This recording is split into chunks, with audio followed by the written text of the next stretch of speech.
David Grusch, Robert Jacobs, David Fravor, Robert Salas, Michael Herrera, all UFO whistleblowers who have sworn their testimony before Congress, testified to Arrow, or signed legal affidavits to swear in their statements. Phil Schneider, Clifford Stone, Don Phillips, Mr. Dennis, all UFO whistleblowers with astounding claims persisting throughout the decades, but with no real legal testimony or evidence to back them up. UFO whistleblowers have appeared throughout the decades highlighting stories of incredible encounters, reverse engineering, crash retrievals, sinister USG elements hiding the UAP estimate. Whether these claims come with verifiable evidence, affidavits, sworn testimonies before Congress, or they reach our ears as little more than stories from a public or anonymous source, all UFO whistleblower testimonies deserve to be analyzed with a critical lens. Who knows what whistleblowers with sobering and real testimonies have been overlooked or buried in the annals of UFO lore?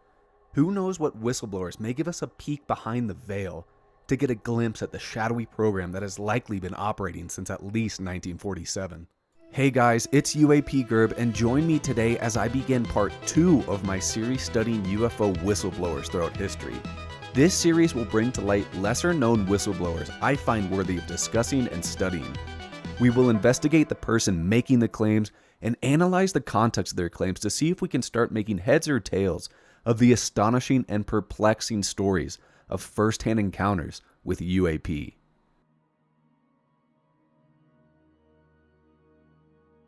Harland F. Bentley claimed to be involved with classified projects in several government agencies due to his electrical engineering degree and graduate work in nuclear engineering.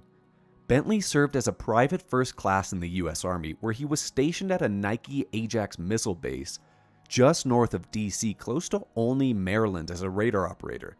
It was here he witnessed a UFO crash in May of 1958. Bentley first appeared on Greer's Disclosure Project in 2001, and while we don't have any affidavits like we did with Lovekin and Haught, I do find his claims worthy of investigation. And it is important to note, I have not been able to verify any of Harland's military, education, or contract records, so we have to analyze his story of a UFO crash and other astounding assertions on their own merit. In 1957 through 1959, Harland claimed to be stationed at a Nike Ajax Missile facility just outside Olney, Maryland. This leaves us with two possible sites. Site W92 of Gaithersburg, Maryland, nestled behind suburban complexes, and W93 just north of Olney, which now serves as the Federal Support Center owned by FEMA. And quickly, what exactly is a Nike missile launch site? These facilities were utilized extensively during the Cold War, employing surface-to-air missile systems across the country and NATO to combat enemy bomber aircraft.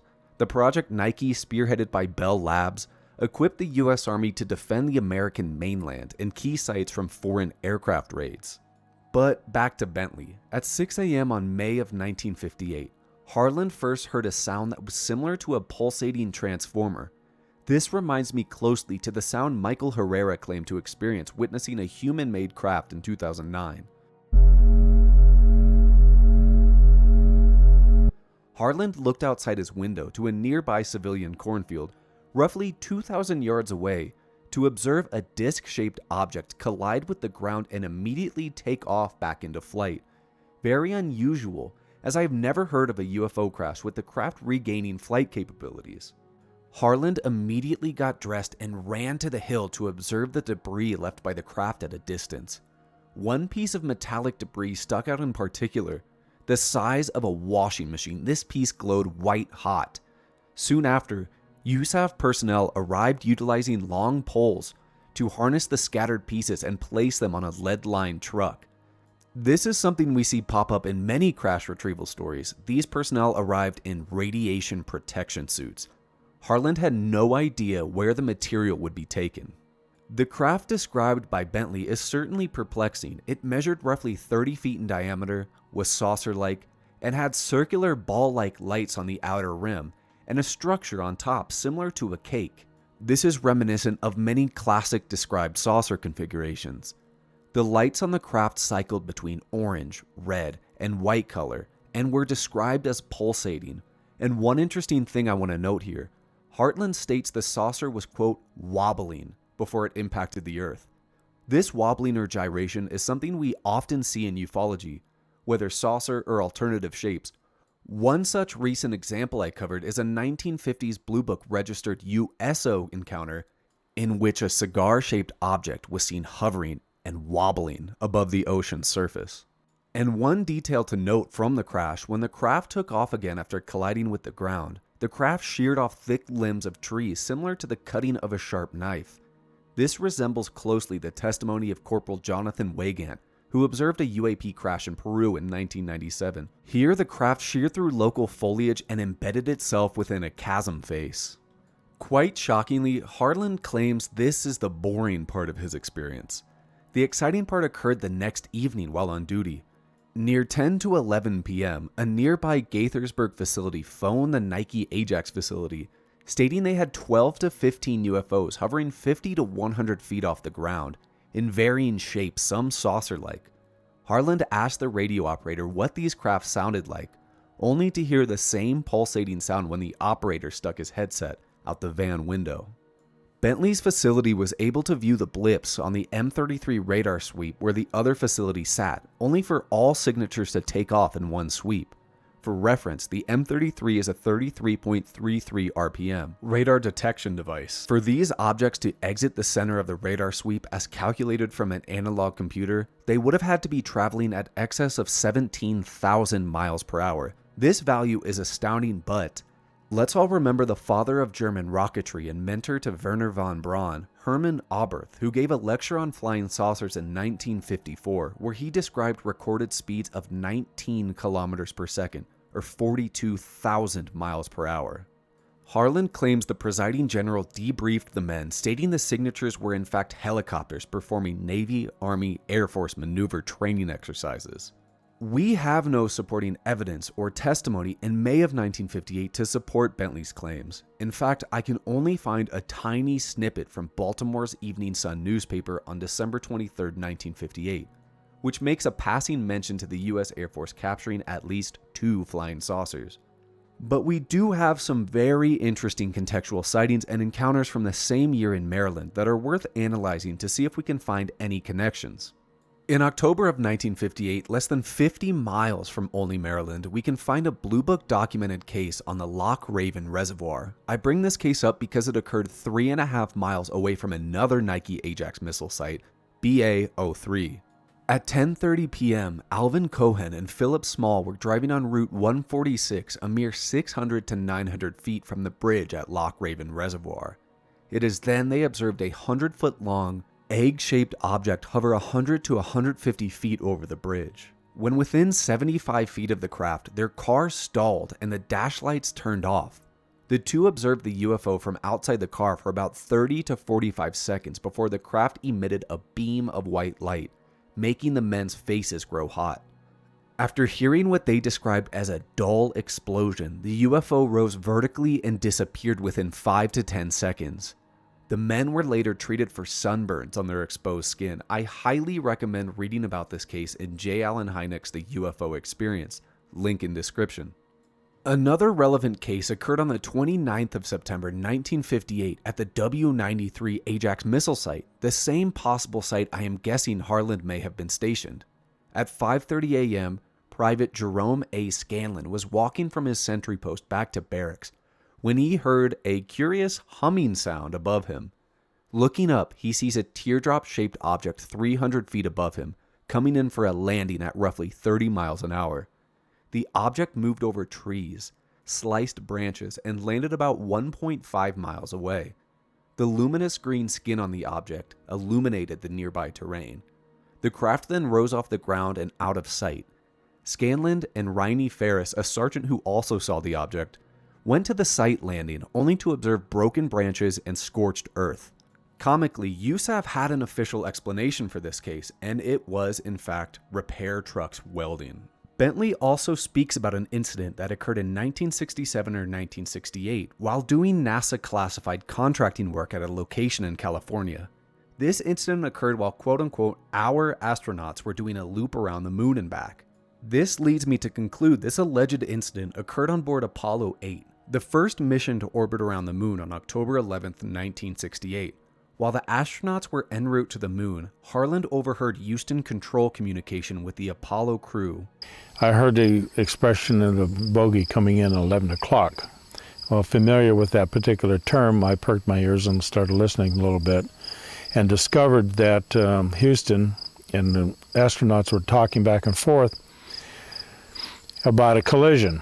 And the astronauts asked for permission to do avoidance for a collision, and Houston finally granted that permission to do that. And after the comm links settled down a little bit, the astronauts said it's not necessary. They are now paralleling our course, and there was a discussion as to what was paralleling that course. There was another type of ship. There were portals there that they could see in. They could see beings of some sort. They did not describe these beings. They just took photographs.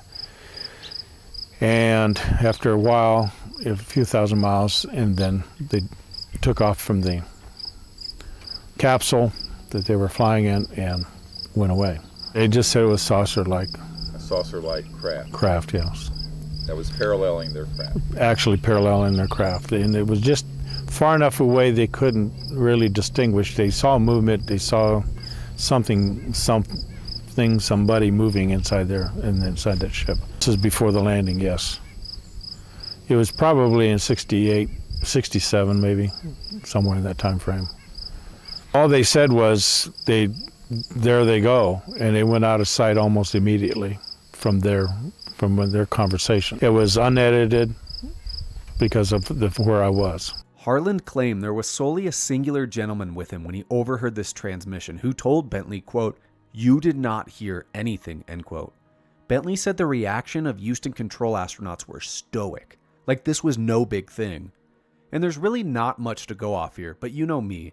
We hear Apollo 8 possible NHI encounter, we investigate. In Stephen Greer's UFO whistleblower and witness list, we find a redacted entry of an individual in government. His bio reads, quote, "Saw the official uncut version of the NASA film footage depicting 6 UFOs descending onto the moon's surface taken by astronaut Frank Borman during Apollo 8 in 1968.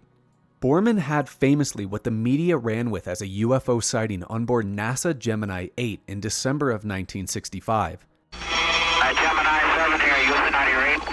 Loud and clear. 7, go ahead. Bogey at 10 o'clock high. This is Houston. Say again, 7. So we have a bogey at 10 o'clock high. Roger. Gemini Control here again. The reference in that conversation was bogey. It was Borman who reported sighting the bogey.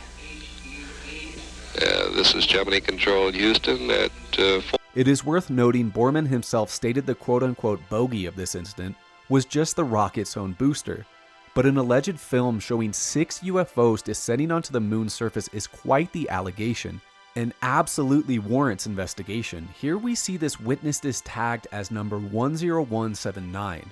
On Greer's Disclosure Project archives, we can actually find files and emails with this witness. Greer and this source first planned to meet in April of 2009. The source was traveling from France and would be accompanied by a high-profile French astronaut. The two planned to connect via phone in late February. We can see Greer's first note from February 24, 2009, with this witness labeled AB. Curse you, Greer, for this handwriting. I can make out the two discussing hoaxes and truth, redacted names of trustworthy and untrustworthy individuals, and I personally cannot decipher if Borman is mentioned within this transcript. NASA is only brought up by AB, questioning if the institution is trustworthy, to which Greer states most NASA employees know nothing. On the 28th of February 2009, the source forwarded Greer a L'Express article from France, pointing to a section titled "A Pilot from NASA." The article discusses the White House planning to appoint the next director of NASA. It then goes on to talk about who's in the running and Charles Colonel, associate administrator under Clinton, finally referencing Bolden, who has 4 space shuttle flights under his belt. Were these the NASA pilots, especially Bolden, the two referenced in the handwritten notes we saw with redacted names? On early March 2009, we can see an email chain from Stephen Greer regarding transmission of briefing documents toward the French President Nicolas Sarkozy. And here we see it. Greer burned his source. One A. Baudier is listed as the man bringing the documents to the French president. Using the context of these emails, I was able to even find out this source. One Alain Baudier, who around this time of these emails was appointed president of the French National Aeronautical and Astronautical Association Unidentified Aerospace Phenomena Division, the 3AFPAN. And as of this writing of this video, I have actually reached out to Baudier hoping to learn more about this Apollo 8 alleged film. Because where I stand, I can find zero references or lines of research to this alleged NHI incident or NHI film on Apollo 8.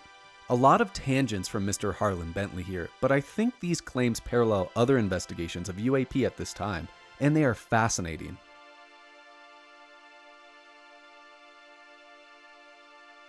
Next, I want to cover former US Senator Barry Goldwater, who attempted to peek behind the veil of UFO secrecy. Goldwater served as a major general in the USAF Reserve, Senator of Arizona from 53 to 65 and 69 to 87, and even ran as Republican nominee for president in 1964. In 1975, Goldwater made a powerful statement during an interview about UFO secrecy to the American public. I think the government does know. I can't back that up, but I think that at Wright Patterson Field, if you could get into certain places, you'd find out what the Air Force and the government knows about UFOs. Reportedly, a spaceship landed. It was all hushed up, quieted, and nobody have never heard about much of it. I called Curtis LeMay and I said, General, I know we have a room at Wright Patterson where you put all this secret stuff. Could I go in there? I've never heard him get mad, but he got madder than hell at me, cussed me out, said, don't ever ask me that question again. Before we get into these claims, I'd like to analyze a couple excerpts from letters written by Goldwater to UFO researchers regarding Wright Patterson Air Force Base compiled by one of my inspirations, Leonard Stringfield. If you all remember back, I first referenced Stringfield in my Kingman crash video. Since then, his status reports on crash retrievals has become a Bible of sorts for me. In a letter to Stringfield from December 3rd, 1974, Goldwater wrote he had been agnostic towards UFOs throughout his life. With the amount of stars in our galaxy, he reckoned life may very well exist outside of our planet. He states, quote, I made an effort to get into the room at Wright Patterson Field where the information was stored and I was denied this request. Years later, Goldwater was still interested in the quote-unquote Blue Room, writing to UFO researcher Lee Graham on October 19, 1981, stating, quote, I don't know of anyone who has access to the Blue Room, nor am I aware of its contents, and I am not aware of anything having been relocated. This thing has gotten so highly classified, even though I will admit there is a lot of it that has been released, it is just impossible to get anything on it, end quote. Goldwater also wrote to an unknown UFO researcher, S.A., not sure who this is, on March 28, 1975. Here, Goldwater stated for a long time he had been interested in UFOs without a strong belief. 10 or 12 years before, so the early 1960s, maybe 1963, and remember that date, quote, I made an effort to find out what was in the building at Wright Patterson Air Force Base, where the information is stored that has been collected by the Air Force, and I was understandably denied this request. It is still classified above top secret, end quote. The storage of UFOs, materials, or bodies at Wright Pat should not come as a shock. I will plan to do a full video on this famous site as I bring it up pretty much every other video, but I will leave you with this April 27, 1953 Air Force Office of Special Investigations document regarding an interview of Master Sergeant Ralph Brown from Captain Plandowski. Brown relayed a message he had been with a redacted gentleman who informed him that Wright Pat had in its possession a total of 3 flying saucers, 1 damaged and 2 functional. The base also had the bodies of the pilots on board. I include this document because even with the suppression of the Roswell event in 1947 to 1978, rumors of NHI craft and bodies surrounding Wright Pat Air Force Base were nothing new around this time. And it's interesting to see Goldwater plainly tell that General Curtis LeMay grew angry with him and told him to stop the pursuit of the Blue Room. Yes, the same LeMay who said after World War II that USAF should be allowed to develop unhindered with no restrictions, limitations, or hindrance to their air supremacy. The next war will be fought out fast. It'll be a war of rockets, radar, television-guided missiles, and atomic power. Before the next war, the Air Force must be allowed to develop unhindered, unchained. There must be no ceilings, no boundaries, no limitations to our air development. And worthy to note too is the 1999 July MUFON UFO Journal issue, in which LeMay's name is tied to a fascinating UFO encounter. In this incident, LeMay was present at a close encounter between a F-89J Scorpion and a 30-foot object with 4 blue-white lights at James Conley Air Force Base. After a near collision, the object darted off vertically to disappear at 90,000 feet. And this enigmatic Blue Room, in a FOIA request from Brian Parks in 1991, USAF Colonel Eddie L. Anderson responded by saying materials relating to a Blue Room, in this case, a film, was destroyed on the 9th of September 1965, which is, of course, curiously around the time of Senator Goldwater's request.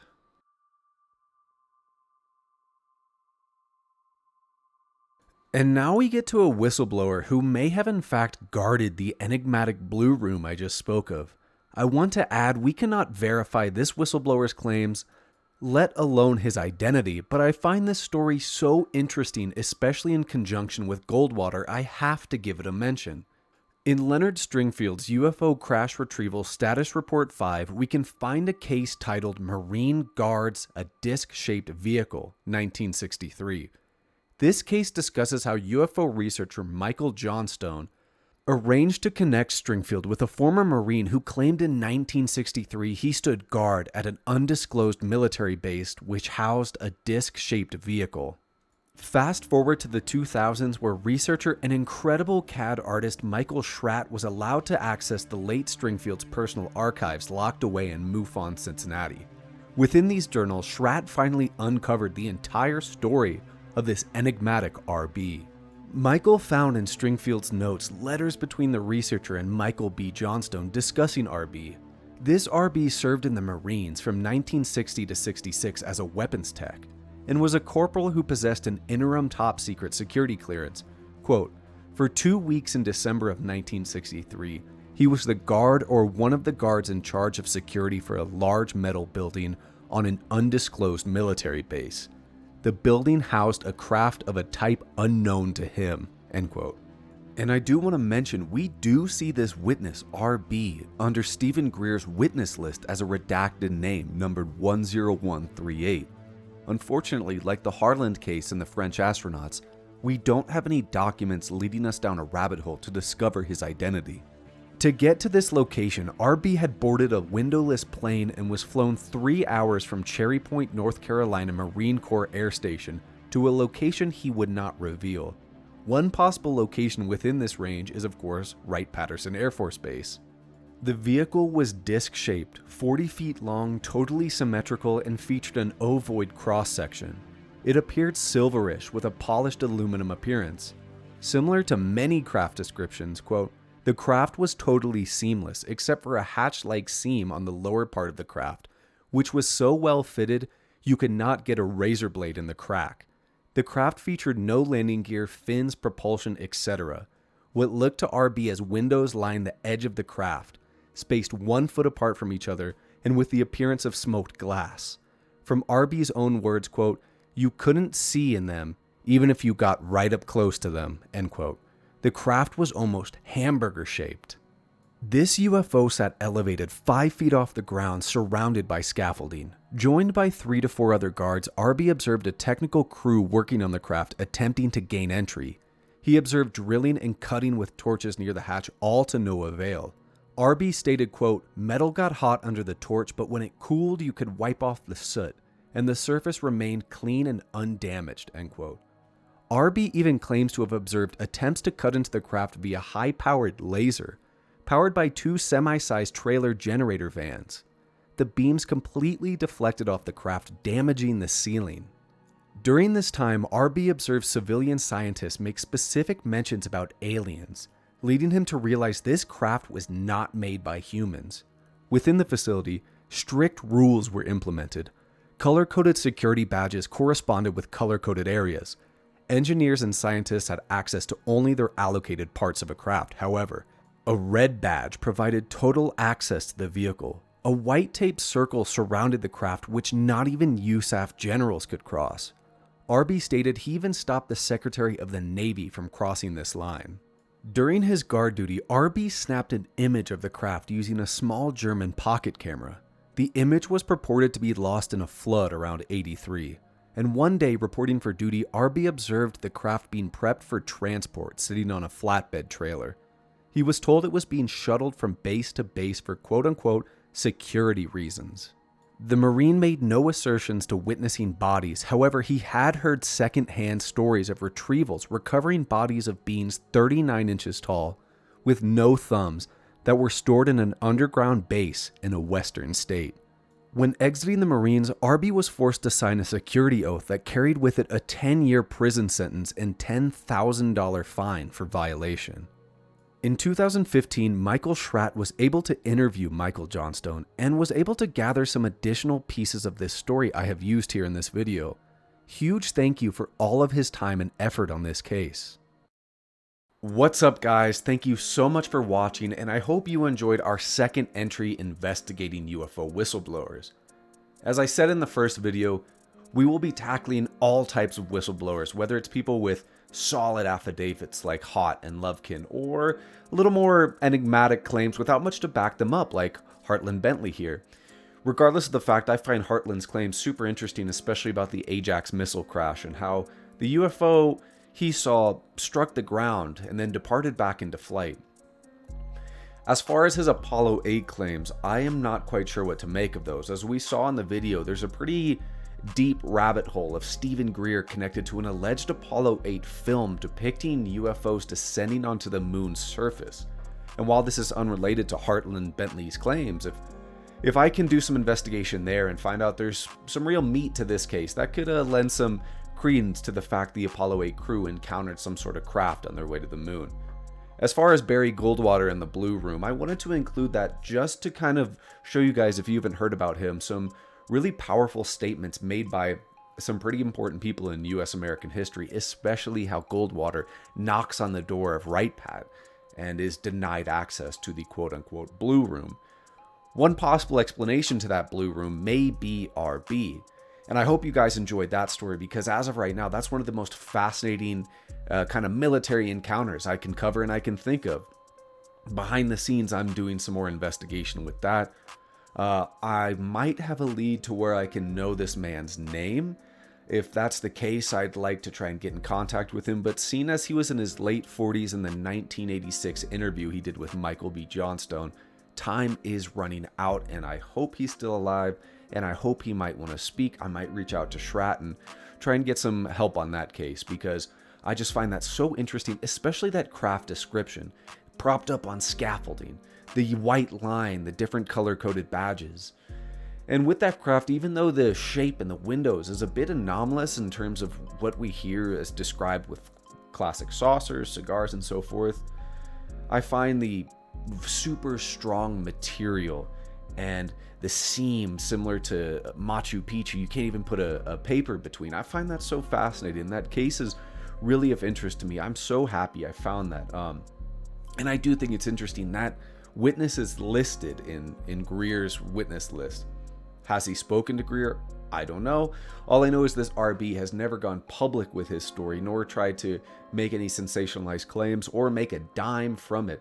I think one quote from Michael Schratt is, RB's wife didn't believe the story until she actually saw the photograph before it was lost. And of course, with photographic evidence that somehow pops up and is lost, that's always a red flag. However, in this case, I will give it a pass until I know more. But I hope you guys enjoyed this. If there's any specific whistleblowers you want to see in future entries, just let me know. I have a long list, some credible, some not, some fantastical claims, some not, that I want to cover. And I won't be covering kind of the big hitters like Bob Lazar. They warrant their own video, and even some more enigmatic guys that I can put off like an hour or two of content on, such as microbiologist Dan Barish. If you're watching now, that's probably going to be a video I make in the future. That and Project Aquarius is extremely interesting. But if there's any other whistleblowers you guys want to see covered, or crash retrieval cases, please let me know. In terms of crash retrievals, my friends, I got the Mecca right here. Magic Eyes Only, Ryan S. Wood. He and I recently connected on the phone. I spoke to him. He's a brilliant man, brilliant book. I fully recommend this piece if you're interested in crash retrievals. This is kind of like my handbook besides Leonard Stringfield's crash retrieval reports 1 through 7. When I'm investigating a crash, you know what I do? I'll pop up this book. I'm not sponsored, by the way. This is just such a good book. But please, guys, remember to like and subscribe. I got a Patreon, link in description. If you think the channel is worth anything, donate what you can afford and what you think the channel's worth. I'm not going to gatekeep any of my content, so I don't have any podcast or extra good videos behind the scenes that you can't get if you're not paying. I appreciate every single one of you being here, and I will catch you guys on the next show. Thank you so much.